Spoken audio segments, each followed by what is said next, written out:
Hi everybody, and welcome to another exciting episode of the Ungrownups video transmission. I'm your host Mark, and today we're going to be taking a look at Mezco Mega Scale Lion-O. This is from the Thundercats Classic line, and they're called Mega Scale because these guys run about 15-16 inches tall. As you can see from the size of my hand, this is a massive, massive figure. He actually sits on top of my shelf with a bunch of Hot Toys figures. He towers over the Hot Toys figures. They only come up to right around here. So, massive, massive figure. These guys are huge. And that's going to be the only downside to these figures, is that, you're going to have quite a bit of room to display them when the line's complete. Now, I've seen Lion-O and the second figure in the series, which was Mumra, for quite a while, maybe more than a year or maybe even two. And I kind of thought that the line was dead. I hadn't seen any other subsequent figures. I kind of figured maybe they're done with the line. But my wife and I were on vacation and actually come across an older Toys R Us that had Panthro in it. Panthro was the first figure in this line that I bought. Panthro is hands down one of my all-time favorite classic 1980s comic book characters, or cartoon characters.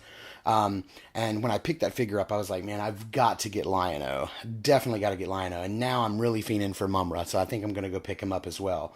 So I was thinking, well, maybe the line's not dead. If they're making Panthro, then maybe they're going to make the rest. But after going to Mezco's website, they do indeed have a pre-order up for Chitara, who will be coming out in, I think, July.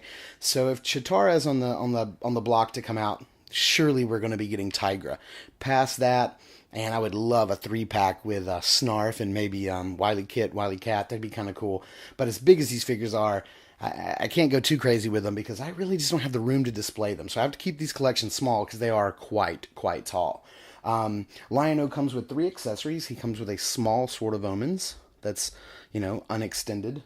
It comes with a very large Sword of Omens. And we're going to look at these a lot closer here in a minute. And he also comes with a quite chunky, very vicious-looking claw shield. So this thing's very, very nice.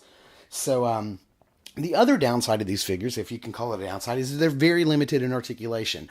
Lion-O only has 8 points of articulation. He has a ball joint at the head, ball joint at the shoulder. He has a ball joint at the waist. And then he has 4 cut joints, one at the top of each hand and one at the top of each boot. So, but I don't really consider that a down point, or a downside to the figure, because what articulation is there is nice, and you can really get into some very classic poses, especially the one that everybody wants, which is the head over the hand. And you can see they even made the hand extended down for sort of lifting it up straight over his head. So you can get it in some very classic poses. So limited articulation, but what articulation is there is really nice. So why don't we take a closer look at the accessories, and then we'll take a closer look at Lion-O himself. Okay, taking a look at Lion-O's accessories. First off, I just want to take a look at, since this hand is removable, and since you can replace it with the claw shield, I definitely want to look at this as an accessory. And you can see the very fine detail work on this hand. I really like how it looks like it's straining. I like the tendon work. I like the striations in the muscle, and I really like the detail in the fingers, especially right here. I mean, it literally looks like that finger's curled up in there. So that's really, really, really nice work. Fantastic, fantastic hand. This is probably my favorite. I mean, I love my swords, but this thing is just so incredibly cool. It's very heavy. This thing's got quite a bit of heft to it. You can see how it just plugs right in. Nice fur work on it. Some very nice shadowing with the paint apps. And it's got the crystal knuckles, just like in the cartoon. Very, very nicely detailed. And I love the lighter color on the inside and this detail work right here, which I don't remember this from the cartoon. I'm not saying it wasn't there. I just don't remember it. I just love this. This is very sharp. This is a very sturdy, hard plastic. So you can tell this is definitely not a mass market toy, because if this were even as non-mass market as the new Masters of the Universe Classics figures are, anytime there's anything that's sharp or pointed, they have to make it out of a very a very soft, pliable plastic. Transformers does this too, but not these guys, not Art Asylum. They've made an adequate. I mean, this is a weapon. This thing is really, really, really nice. And you'll notice there is no place to sort of store the smaller sort of omens. One, as you can see, the two are not even close to being like this. There'd be no way for this thing to even fit in there. But I'm glad they didn't try to do that. If I did have one complaint about this, what I wish is that I wish that there was a way to sort of affix this to Lion-O's belt. And I definitely wouldn't want like a peg and hole system, but I would really enjoy if there was like a small magnet here and then a small magnet embedded on his belt, and this could attach to his belt. That would be kind of cool. If that could happen, I would probably display him with his other hand in this on the belt, because I always thought that was cool. But I'm actually really glad that the tiny Sword of Omens doesn't fit in there, simply because I would not want to sacrifice the design of the claw shield or the sword to make that happen. So I'm really glad they've chosen not to do that.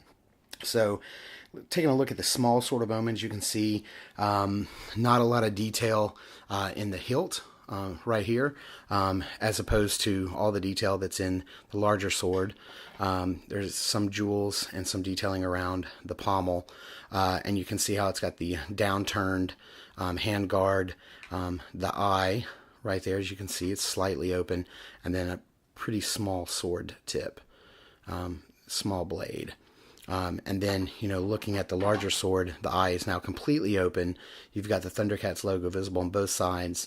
The downturned handguard is now upturned, and you've got that very classic curling look. And I never noticed whether or not the detail wasn't on the handle or the hilt of the sword in the cartoon, and then it was. I never really noticed that, but maybe they just made this ornate as possible. I really, really, really like the detailing on the sword. I like how it's not a vac metal sword, but it is adequately shiny and reflective, and it is a quite long.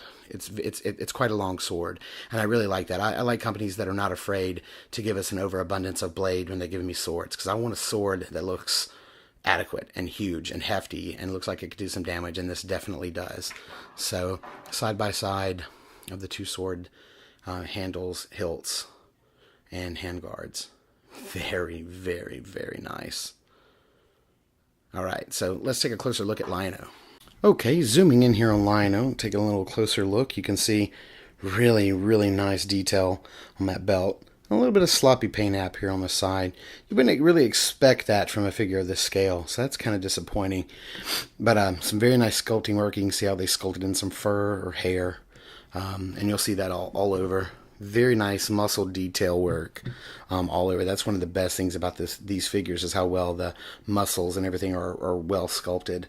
And you can see whenever they had to put in detail, they tried to put in as much hairline and fur lines, as possible. The Thunder fur lines. Very nice detail here going down the hand. I put in the small Sword of Omens just because so it's not so huge and sort of getting in the way of the camera lens. But nice detail on the boots. Very nice. Nice sculpting. And let me turn the hand around, because I know we looked at this earlier, but very, very nice detail sculpted into the hands. Actually, it looks like the fingers really curled up in there, so that's really nice. Really, really, really like that. And then this head sculpt, which is just absolutely fantastic. Moving on up into the hair, you can see there's a little bit of blue paint rubbed on there. Should probably try to flake that off. But very, very clean lines. The paint apps on the face and in the eyes, as you can see, very, very clean. Very nice. And you can see the subtle differences around the mouth and around the eyes and the lighter paint, just like it was on the cartoon. Fantastic figure. And here, let me turn him around. So you see some of the very nice detail on the back. Again, Lion-O is the only badass 80s cartoon hero that I know that could really pull off this Ronald McDonald haircut he's got going on.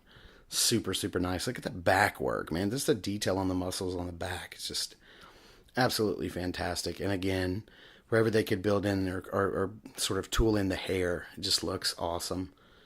Really, really, really nice detail. Love how they've got some fabric folds here and there. Not a lot, but here and there. Looks nice. There's lots of detail on this guy.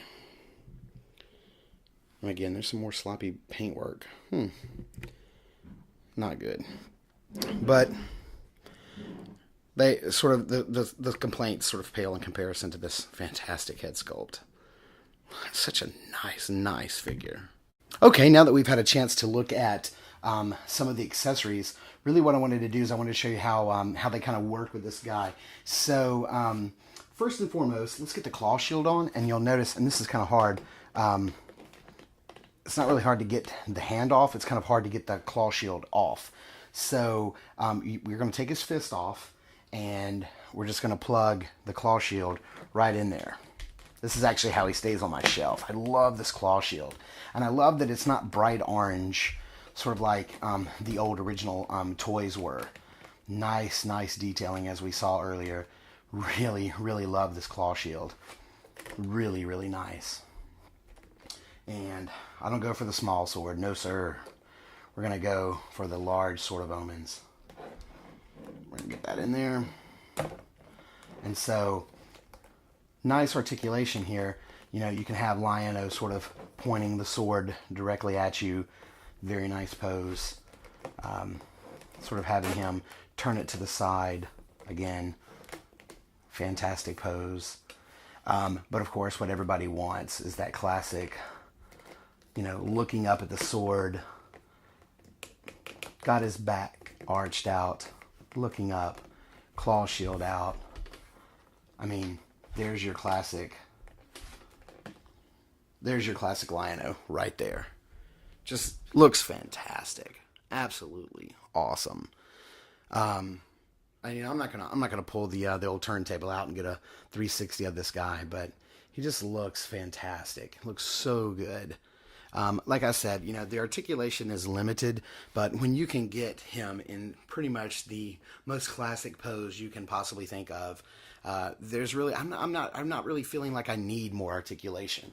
So I'm just really not feeling like I need it. So if I don't feel like I'm missing it, if I don't feel like I need it, then I'm certainly not wanting it. So it's just a fantastic figure. So I know this is a quick little review, but you know, this is a little known line of action figures. So if you can find them, if you can get your hands on them, they're totally worth it if you're an 80s Thundercats Classics fan like I am. So, you know, as always, we're going to ask if you dug the video, please like, comment, or subscribe.